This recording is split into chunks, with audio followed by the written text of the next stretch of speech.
jeito nenhum. Abra sua Bíblia comigo no Salmo 119, versículo de números 18. Versículo de número 18. Salmo 119.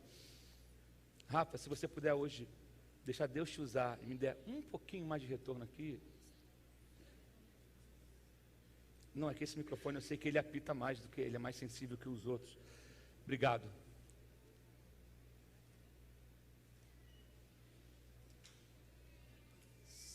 Salmo 119, a gente vai ler o Salmo todo.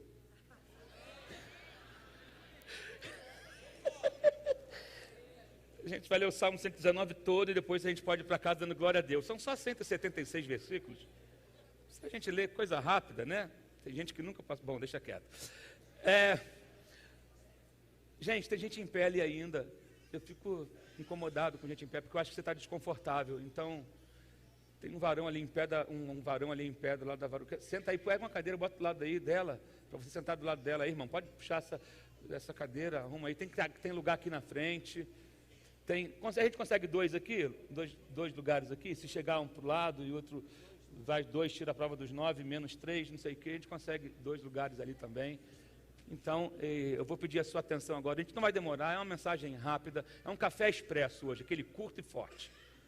Né, o café expresso. Quem gosta de café expresso, aquele café curtinho, pode deixar que eu sinto que eu vou falar umas 2 horas e meia hoje. Coisa rápida, um sermão rápido. Né, ainda mais temos a ceia ainda, gastaremos mais uns 40 minutos ou 1 hora.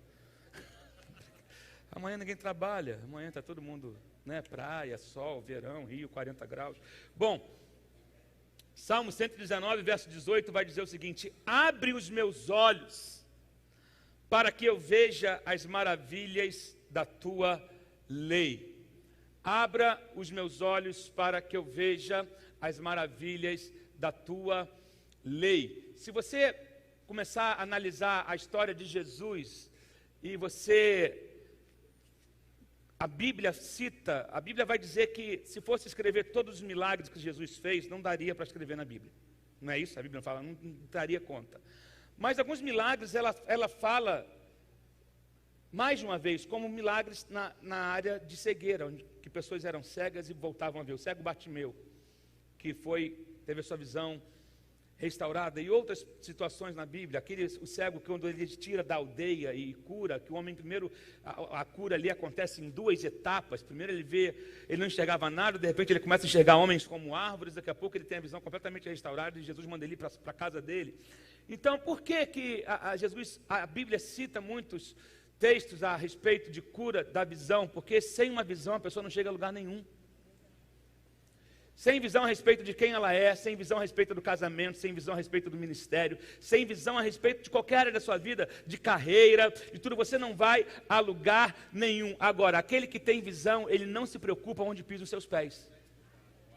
Aquele que anda por visão, ele não precisa se preocupar aonde os pés dele estão pisando, porque ele já enxergou lá na frente. E uma das coisas, o pior é aquelas pessoas que elas veem, mas não enxergam. É igual como eu falei de manhã, escutam, mas não ouvem.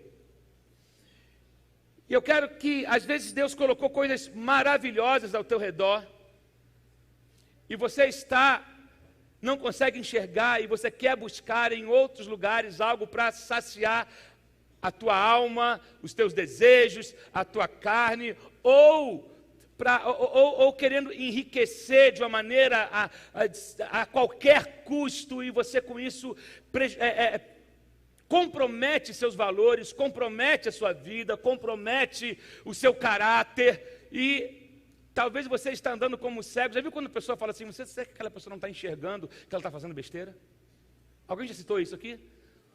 Será que fulano é cego? Será que ela não está enxergando? E às vezes ela não está enxergando. Está todo mundo vendo que a pessoa está indo por um caminho que não é bom, está todo mundo vendo que aquela pessoa está andando com gente que não devia, está todo mundo vendo que aquela pessoa, como aquele homem trata aquela mulher, não está legal, como a mulher trata aquele marido, vai dar ruim, como o pai trata aquele filho, não é legal. As pessoas enxergam, os de fora enxergam, mas às vezes os de dentro não conseguem perceber os rumos que a vida está tomando, porque falta visão. Jesus disse isso para os fariseus: vocês têm olhos, mas vocês não podem ver. Eles precisavam ter os olhos abertos. Precisamos que Deus abra os nossos olhos para ver as coisas que nós já precisamos e que são maravilhosas, que estão ao nosso redor. Você não precisa buscar nada fora.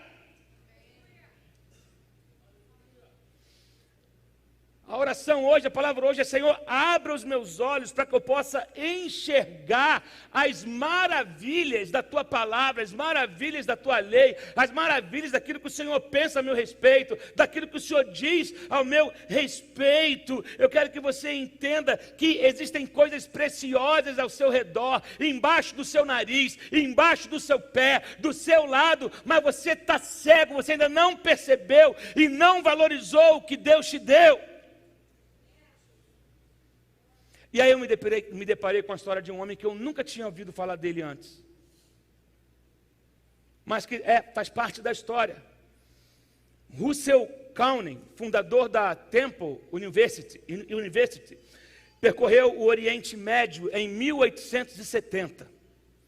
Ele percorreu o Oriente Médio e ao redor de uma fogueira, depois de um dia de peregrinação, de caminhada, de exploração, ele sentou ao redor de uma fogueira e o seu guia começou a contar uma história para ele. O guia da viagem, o homem que estava levando ele para os lugares, sentou e começou a contar a história, uma história que mudou a vida dele. E é uma história difícil de acreditar e ela é real, é uma história verídica, ela é verdadeira. E essa história dizia a respeito de um agricultor chamado Ali Hafed. Alguém já ouviu falar dele? Ali Hafed. Alguém já ouviu falar da história desse homem chamado Ali Hafed? Olha que coisa interessante. Esse homem, ele vivia no sul, na África do Sul.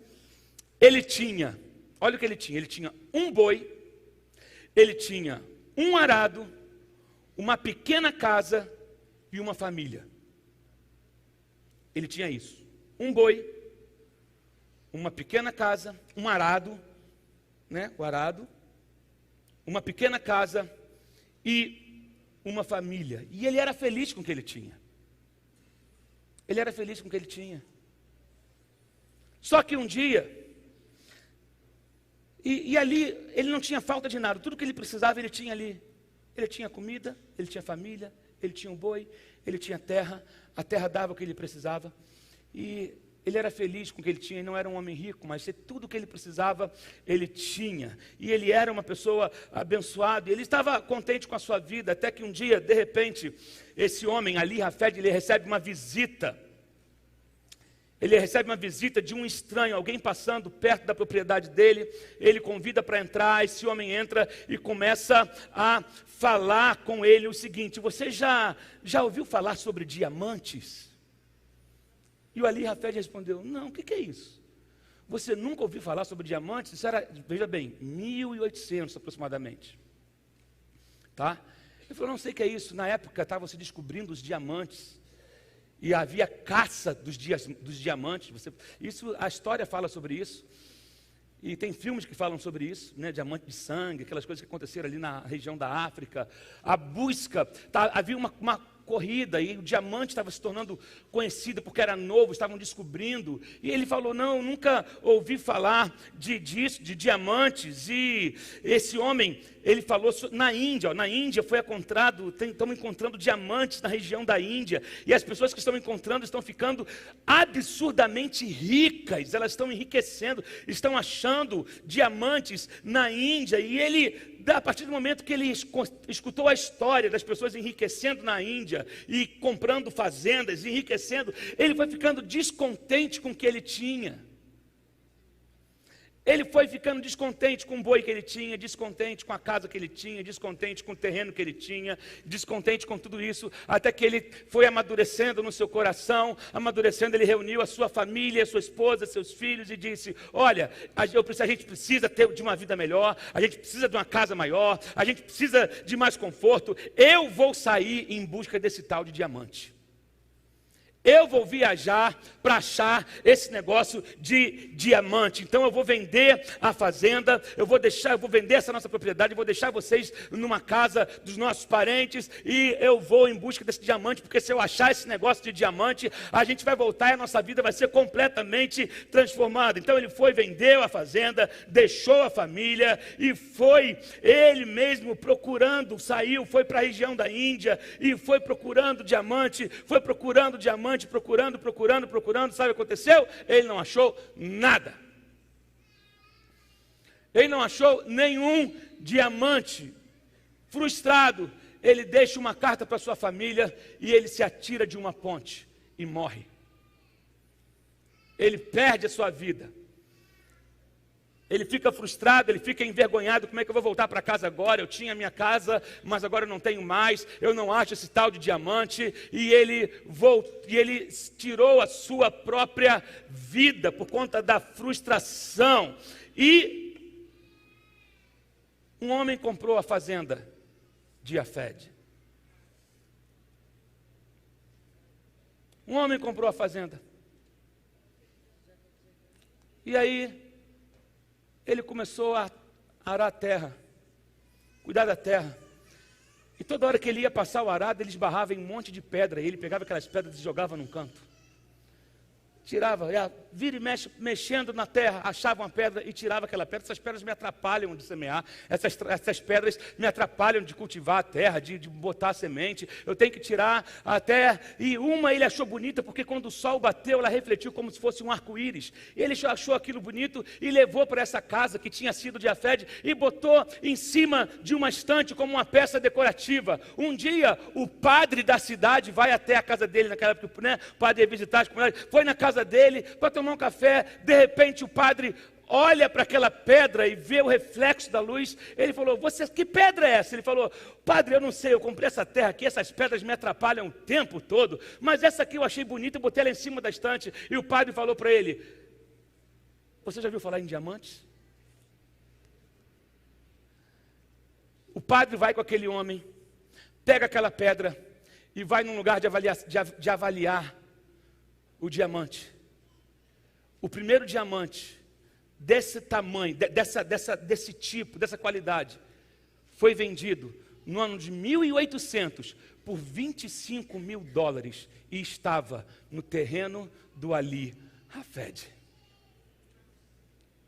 Um pouquinho de história para você, porque é uma história verídica. E aí você vê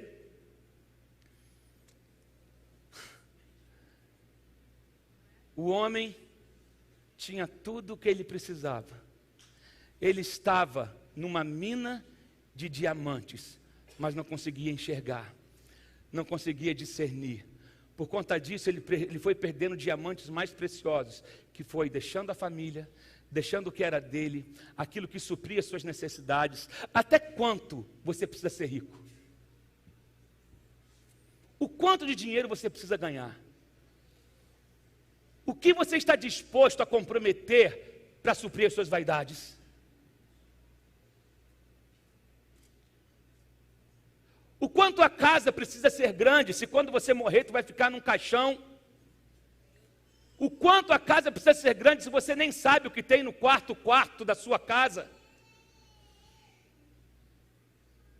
O quanto o carro precisa ser caro para você ostentar o que você pode, o que você não pode. E na busca dessas coisas, as pessoas vão em busca dos diamantes e vão perdendo família, perdendo caráter, perdendo princípios, perdendo sono, perdendo alegria, entrando em depressão, entrando em angústia, porque a gente vive na cultura do ter e não do ser. Deus quer te libertar da cultura do ter. O quanto você precisa ter. Quanto você precisa ter? Tem gente se suicidando, tem gente que era bilionário, virou milionário e se suicida.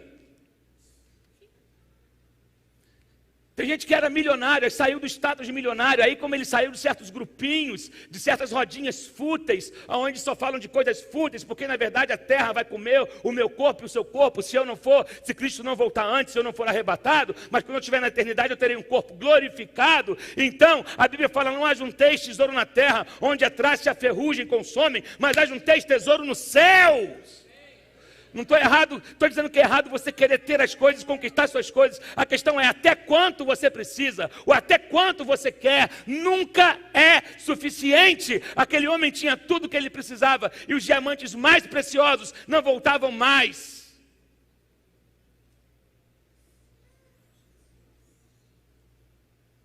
Se você conhece Jesus, quando você conhece Jesus, você descobre que você vive em cima de uma mina de diamantes. Quando você conhece Jesus, você tropeça em diamantes. Você anda em terrenos férteis, em terrenos ricos. Você não precisa ir buscar, sabe? Para cuidado com as interferências. Já ouviu falar disso? Já ouviu falar daquilo? Já viu isso? Já viu isso? Aí daqui a pouco as interferências externas começam a chegar até você. Que eu falei de manhã, as influências vão chegando até você. Aí você começa a achar que o que você tem não é suficiente, não é bonito. Só que até então, antes de você ouvir falar daquilo, você era feliz com a sua esposa, feliz com seus filhos, feliz com o seu emprego, feliz com a sua casa, e de repente alguém vem e começa a influenciar você, e você se esquece que Deus te plantou numa mina de diamantes, e tudo que você precisa está nele, e vem dele,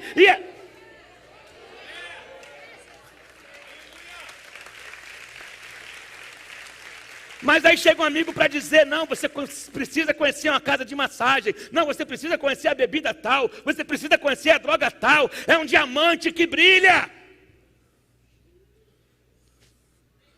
Aí vem outro, fala, tem um negócio que vai arrebentar agora, tu vai ficar torto de ficar rico, e aí começam os esquemas, as pirâmidezinhas, meu Deus do céu.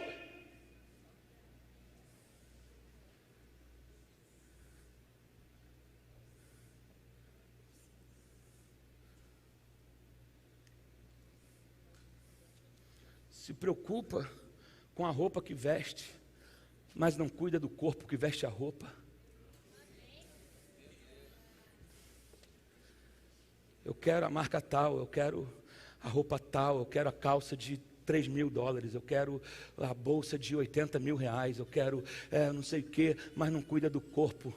A calça pode valer 3.000, mas o teu corpo não está valendo nada.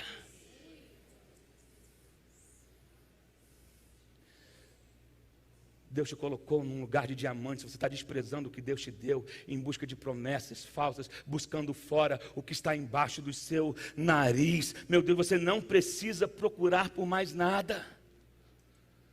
Cesse a busca. Volte. Ainda dá tempo para aquele homem, esse homem ali, Rafed, é verídica a história dele, você pode procurar no Google, para aquele homem não teve mais jeito, ele ficou tão frustrado que ele tirou a sua própria vida. Vê as causas de suicídio hoje. Se suicida porque nunca é suficiente, nada é suficiente. E aí tiram, é a geração do tédio, é a geração imediatista, é a geração que não se contenta com o que tem e sempre está reparando no que o outro está tendo, no que o outro está comprando. Aí ele entra no processo de comparação, aí ele olha para a vida dele, você tem uma família, você tem a sua casa, ela pode ter uma goteira na cozinha, mas é sua casa. Você tem, meu querido, o dinheiro pode comprar uma casa linda, mas ele não compra o teu sono. Oh meu Deus.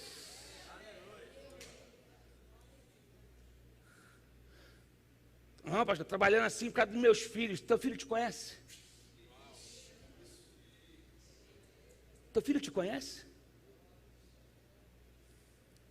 Ele sabe que é o abraço de um pai? Sabe que é brincar de luta no tapete da sala? Futebol de meia? Ou você é aquele que trabalha de domingo a domingo igual um condenado porque está pensando em deixar o melhor para o teu filho? O melhor que você pode deixar para o seu filho é princípio. É exemplo de caráter. Marido de uma mulher só. Que não se envolve em orgias, nem em bebedices. Nem se envolve nos negócios desse mundo. Não venda o seu terreno. Não venda a sua casa, no sentido de daquilo que Deus te deu. Valorize o que Deus te deu, seja grato com o que Deus te deu. Você está numa mina de diamantes, você não precisa buscar nada fora. Vou para o mundo porque a igreja está chata. Vai para o mundo. Aí a primeira semana é maravilhosa, o primeiro mês, primeiro ano. Querido, você acha que o pecado é ruim?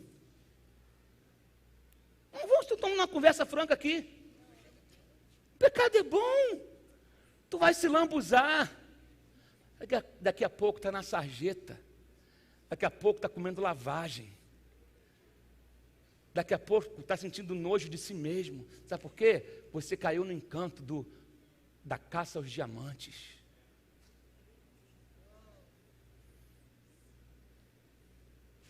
Vou buscar o diamante. Ele foi lá fora e procurou, mas ele nunca encontrou. Ele percebeu. Imagina aquele homem perceber depois, a família, nossa, tudo que ele sempre procurou estava aqui. Deixa eu falar uma coisa, o mundo não tem nada para te oferecer. O diabo, o espírito que está no mundo é o que rouba, mata e destrói. O mundo, o que rege o mundo, não tem nada para te oferecer. Para de querer buscar no terreno do inimigo. Se Deus já te colocou num terreno próspero, num terreno onde Ele te supre, onde Ele cuida de você, para de querer buscar lá fora. Para essa caça aos diamantes, você já está em cima de uma mina de diamante. O filho pródigo aprendeu essa lição. Me dá a parte da minha herança. Primeiro que era desonroso pedir para um pai herança em vida, o que eu acho que ainda é até hoje. Se partir do pai é uma coisa, mas um filho chegar para o pai ainda vivo e falar, aí faz o seguinte, me dá logo a minha herança aí. Em outras palavras dizendo, você podia morrer logo. É desonroso. Gente que só procura pai para pedir dinheiro. Só busca o outro quando há um interesse. E vice-versa, às vezes pai que só procura o filho para querer que o filho resolva os seus problemas. Ei, o filho é ele, você é o pai.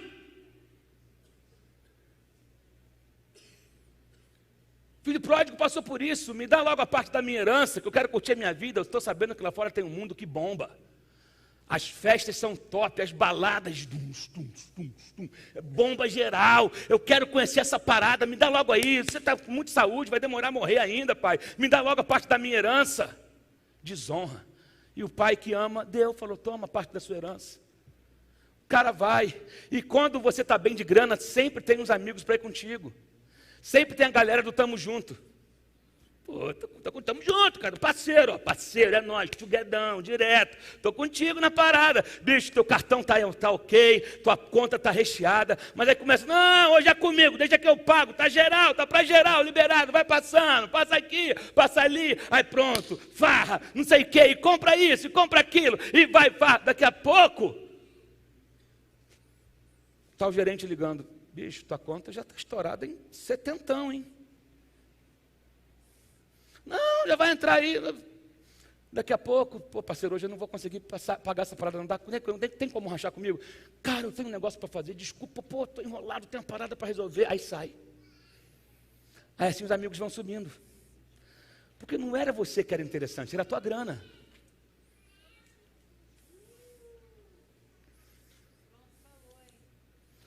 Acha que é você.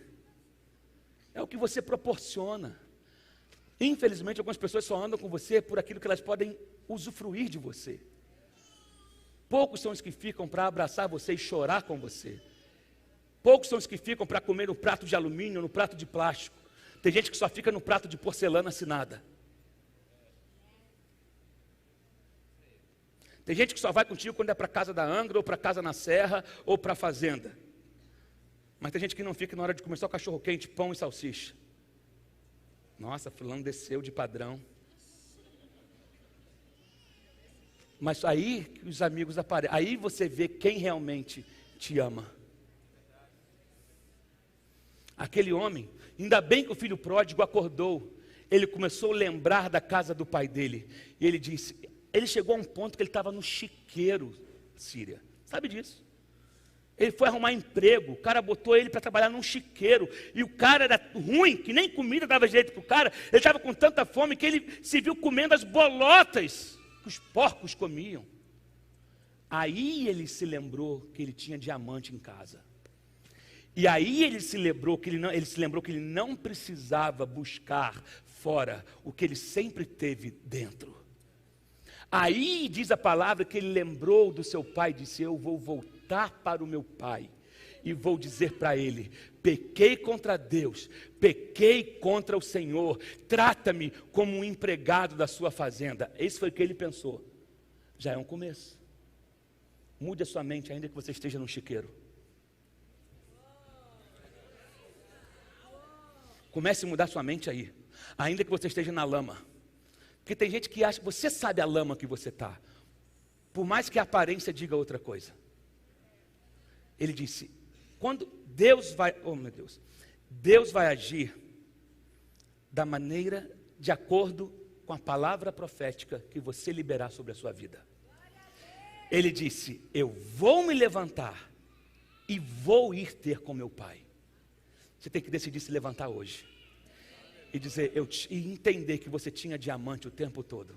E você não precisava ter saído, mas para você não é tarde, você pode voltar. Aquele homem chegou, o pai todo dia no final da tarde ficava sentado para mim na varanda ou balançando na rede, que olhava, dava no horizonte, onde a rua era mais alta, sabe? E esperando alguém aparecer, e de repente aquele dia, mais um entardecer, mais um final de dia, mais a saudade apertando no coração de um pai, que não via o filho há muitos anos, que foi desonrado pelo seu filho, porque ali havia um pai pródigo, não era o filho que era pródigo, o pai era pródigo, o pai era órfão dos 2 filhos vivos. Um pediu herança antes do tempo, o outro não valorizava o que tinha dentro de casa e teve inveja do irmão. O pai estava esquecido pelos 2. Mas era só o dinheiro. E um dia aquele homem está sentado, ele olha, ele levanta da cadeira.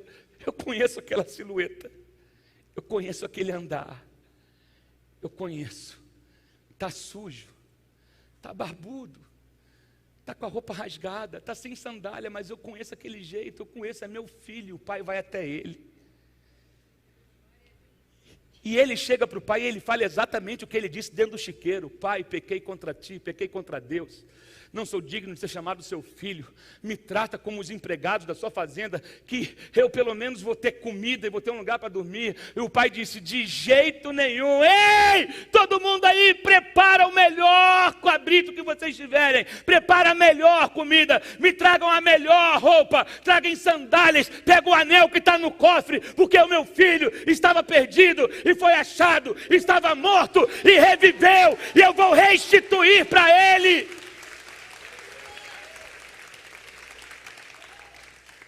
Devolveu a honra, devolveu a autoridade, o anel, devolveu a segurança, os calçados. Você não é escravo, você é filho. Tem sandália para você. Escravo anda descalço, filho anda calçado. O evangelho da paz, o evangelho da verdade, sabe? Ah, meu Deus do céu, querido. Aí o outro falou: eu sempre estive aqui, você nunca fez uma festa para mim. Você não sabe que tudo que eu tenho é teu. Teu irmão estava morto. Interessante como tem gente que não se alegra com a restauração do outro. Vivemos numa época quando a gente está caie, detona. É o culto à ofensa. Vemos uma época de culto à ofensa, de culto à fofoca, de culto à desonra. Quando o irmão nosso cai é para a gente chorar, independente se ele é da nossa igreja ou não, independente se ele é da nossa denominação ou não, não tem isso. É para a gente, essa é a geração que não chora pela queda dos seus irmãos, nem se alegra quando eles voltam, porque tem medo de perder o seu lugar. Deus, aquele pai disse: eu vou dar, é meu filho. E aquele jovem foi restituído, foi perdoado, foi amado, sabe? Ele voltou para a casa do seu pai. Tem pessoas que saem de um relacionamento com Jesus para procurar algo melhor lá fora. Tem gente que sai do seu casamento para procurar uma aventura lá fora. E aí ele esquece que ele tinha tudo precioso dentro de casa. Sabe, você não precisa, as pessoas solteiras pensam que se forem casadas eu seria feliz. Aí sai se relacionando com quem não devia, e aí vão ficando frustradas. Aí ela viu, poxa, eu estava melhor sozinho. Tem gente que era casada e era feliz, de repente ele quer viver uma aventura, ele começa a ser influenciado, aí ele negocia tudo. Ah, se eu fosse solteiro, eu seria feliz. Negócio de casamento é furado, negócio de família é furado. Ah, quando eu era solteiro, aí ele vai, começa a levar a vida de solteiro, daqui a pouco a ficha cai, e ele vê a besteira que ele fez, ele tinha diamante, não valorizava.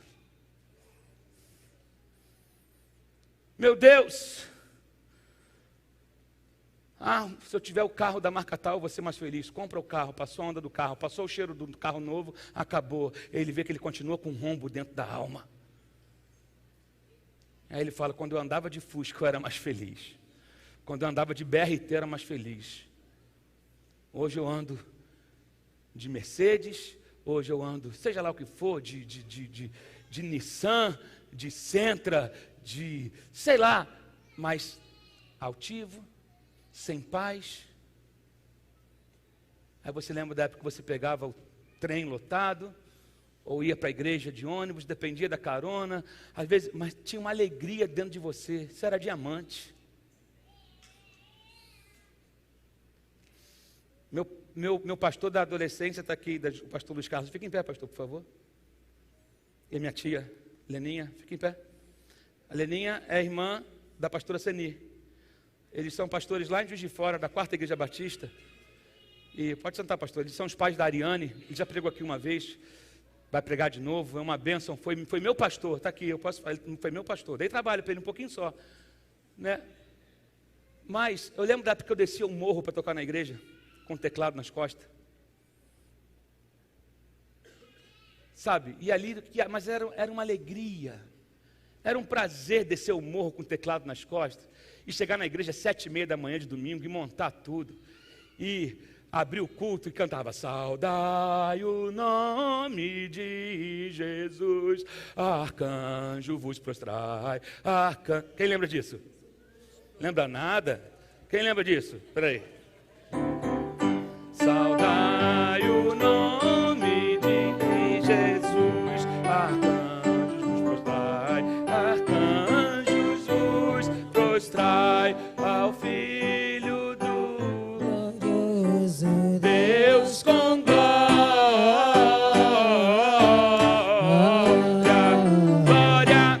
glória, glória, com glória coroai. Era uma alegria de servir a Deus e não tinha interesse, não tinha o que eu vou ganhar em troca, não tinha se eu vou estar bombando nas paradas. Havia uma alegria no coração que muita molecada hoje precisa descobrir, a alegria de servir a Deus, não com interesse, mas por aquilo que Ele é. As pessoas buscam ministérios, querendo popularidade, não conseguiram ser nada no mundo, querem ser alguma coisa na igreja, porque querem alimentar as suas vaidades. Tem gente que não conseguiu fazer carreira lá fora, quer fazer carreira aqui dentro. E aí bota o nome de gospel. Canta letras para Jesus com a voz por dentro, cantando para uma mulher.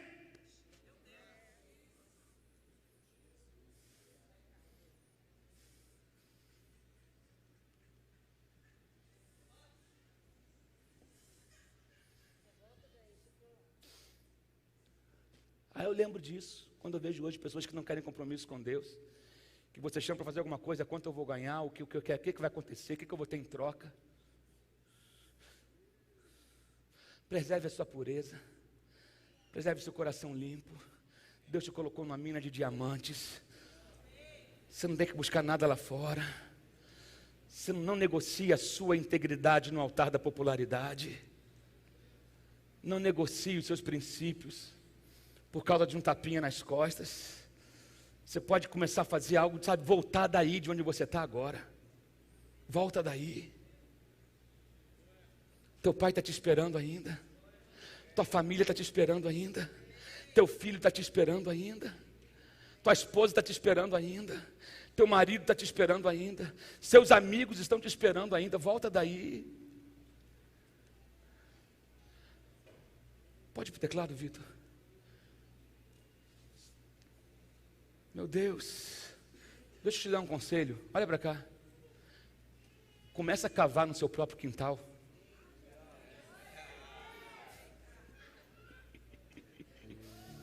Ei, cava no seu próprio quintal. Já experimentou cavar aí?